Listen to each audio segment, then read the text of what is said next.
2024 Andhra Pradesh assembly ఎన్నికలకు సంబంధించి ప్రతిపక్షాల వైపు నుంచి హ్మ్. తెలుగుదేశము, జనసేన ఇద్దరు కూడా కూటమిగా ముందుకెళ్లాలనేటువంటి ఈ ప్రకటన ముందే చేసున్నారు కాబట్టి, ఈ నేపథ్యంలో పోలేపల్లిలో జరిగినటువంటి నిన్న యువగళం ముగింపు సభ ఒక రకంగా ఎన్నికల సమరశంఖారావంగానే వాళ్ళు పూరించినట్టుగా కనపడింది.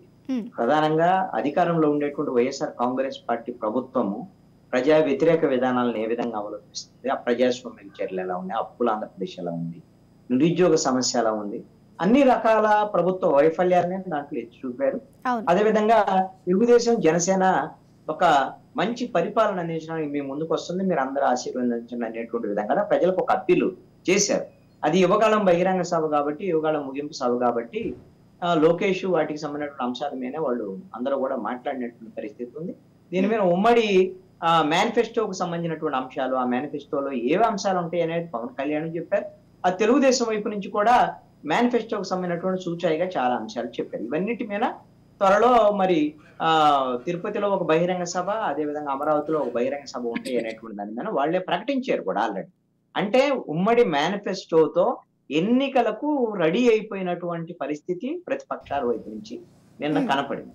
అదే క్రమంలో మొన్న పలాసలో బహిరంగ సభలో పాల్గొన్నారు ముఖ్యమంత్రి వైఎస్ జగన్మోహన్ రెడ్డి. ఉదాహరణకు సంబంధించినటువంటి ఇప్పటి వరకు అక్కడ కిడ్నీ డయాలసిస్ సెంటర్లు కానివ్వండి, హ్మ్. అక్కడ వాటర్ ప్లాంట్ కి సంబంధించినటువంటి విషయాలు, ఈ రాష్ట్ర ప్రభుత్వం ఆ ఉదాహరణకు సంబంధించినటువంటి కిడ్నీ బాధితులకు పెన్షన్ల పెంపు, ఇవన్నీ అంశాల మీద కూడా ఒక బహిరంగ సభ నిర్వహించడం. ఆ సందర్భంగా అనేకమైనటువంటి రాజకీయ అంశాలు ముఖ్యమంత్రి జగన్మోహన్ రెడ్డి కూడా మాట్లాడారు. పలాస ఉత్తరాంధ్రలోనే ప్రధానంగా ఉత్తరాంధ్రకు సంబంధించి కార్యనిర్వాహక రాజధాని మేము ఖచ్చితంగా విశాఖపట్నంలో పెట్టాలనుకుంటున్నాం, వీళ్ళు అదుకుంటున్నారు అందరూ కలిసి అనేటువంటి విషయాన్ని కూడా మాట్లాడారు.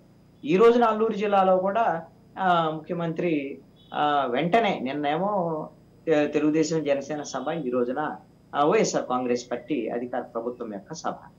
ఈ ఒక రకంగా ఎన్నికల వాతావరణం స్టార్ట్ అయిపోయినట్టుగానే మనం భావించాలి.